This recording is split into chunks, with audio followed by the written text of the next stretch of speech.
そうちょっと圧倒的にびっくりしましたよね。やっぱり今までの車のイメージと全然違う。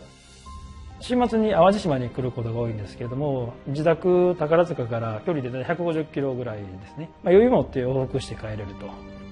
車のデザイン、やっぱりセクシーですね。デザインが一番いいと思いますね。車性能自体がソフトウェアでアップデートできるっていうことに結構驚きを感じていて、車っていうものがやっぱり本当に変わっていくんだろうなっていうのをちょっと体験している感じがします。The thing that I found about the autopilot is that it makes driving much more relaxing. 軽井沢と東京の距離が全く距離を感じさせない運転の楽さになりました。I think that electric vehicles are going to become a lot more common in the near future. いわゆる IoT、インターネット・オブ・シングスの端末だと思う。で、乗ってても楽しい。あと室内広いので、子供たち実は喜んでいて。テスラはこの EV 革命ではなくて UI 革命だと思ってますよ。モーターのアクセルレスポンス、ほんならすぐにリニアに反応してくれる車が。これは新しい経験ですよね。車が先ほど言ったようにされるっていうところと、普通は車って勝った時が一番ピークで、あとはどんどん悪くなるもんですけど、やっぱりそれがどんどん進化して、もう全然今現状でも全然不便正直ないですし、間違いなく時代が切り替わるのを感じますね。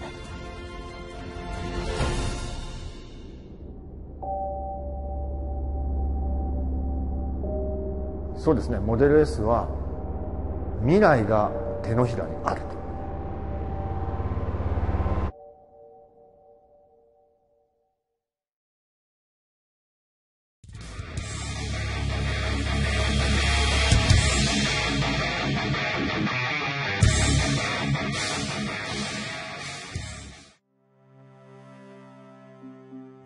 For a vehicle to drive itself, it needs to know where it is in the world, and it also needs to know what's around it. Based on these factors, it needs to be able to make smart and safe driving decisions in the real world. And once you get in the car, you start to get a real feel for the way the technology works and what it's like in real driving situations. So there are a few things that have to happen before the car can safely drive itself. First, it has to figure out its location in the world. So we use GPS, but GPS isn't always that accurate, which is why we rely on our other sensors like the laser, which picks up on details in the environment that help us identify our more precise location. So think of the sensors as the car's eyes and ears, but with eyes that can see far off into the distance and 360 degrees around the car. And the great thing about having all these sensors is that they can talk to each other and get cross-checked information about the environment. So while we take in a ton of information using our sensors, it's our software that really processes all of this and differentiates between objects. All these objects are visible on the laptop that the safety drivers use while testing the vehicles. Based on what the vehicle senses and processes, these objects will be represented by different colored boxes. Cyclists will be red, pedestrians yellow, and the vehicles will appear as either green or pink. These boxes demonstrate the processing that takes place within the software. And think about the complexity here. People look different, cars have different shapes and sizes, yet despite these nuances, the software needs to classify these objects appropriately based on factors like their shape, movement pattern, or location. For example, if there's a cyclist in the bike lane, the vehicle understands that this is a cyclist, not another object like a car or a pedestrian, so the cyclist appears as a red box on the safety driver's laptop, and the software can also detect the cyclist's hand signal and yield to them appropriately. When our engineers think about where the car should drive and how, safety is always the top priority. So the vehicle takes into account many things like how close it is to other objects or matching speed with traffic or anticipating other cars cutting in. For example, as a passenger, it can feel a little uncomfortable passing by a large vehicle on the road. Our engineers have taught the software to detect the large vehicles, and the laptop shows them as larger boxes on the screen. As our vehicle passes by a large truck, it will actually keep to the farther side of the lane and give ourselves a little bit more space. We've also taught the vehicle to recognize and navigate through construction zones. The vehicle sensors can spot the orange signs and cones early to alert the car of any lane blockage ahead, and then we can change lanes safely. Another thing that's really important is for the vehicle to drive in a naturalistic way, because when it's natural and the car abides by social norms on the road, it's also safer. For example, at four-way stops, people typically rely on eye contact to communicate whose turn it is, and in our case, the vehicle inches forward into the intersection to indicate its intent. So my role as a safety driver is first and foremost to keep the car, myself, and everyone around me safe. And in addition to keeping the car safe, I also provide detailed feedback to developers and let them know the car does anything that maybe I wouldn't have done personally. Maybe the car wasn't assertive enough in a lane change or wasn't fast enough at a green light. We provide the detailed feedback so they can fine-tune the whole driving experience. By getting out there and driving in the real world, we're getting a better understanding of what exactly it's going to take to improve the safety and comfort and ease of transportation. And that's really what our project's all about.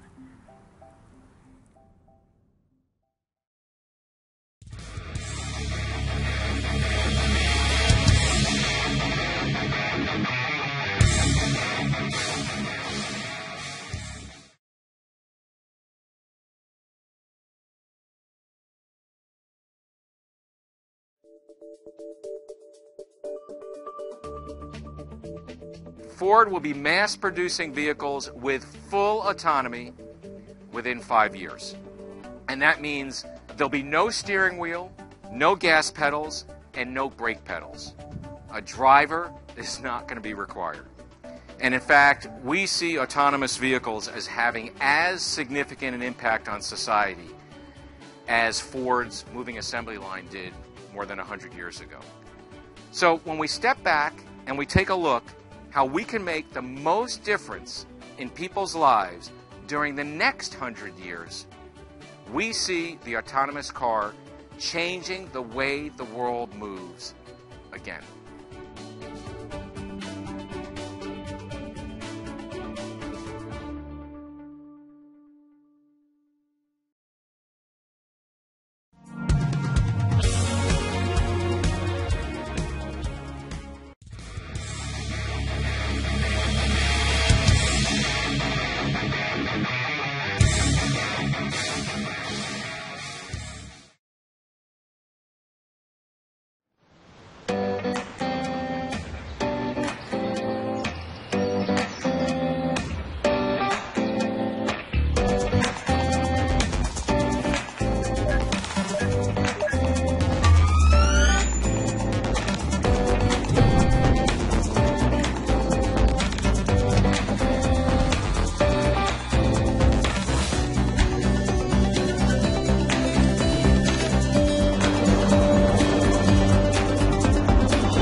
Please go ahead.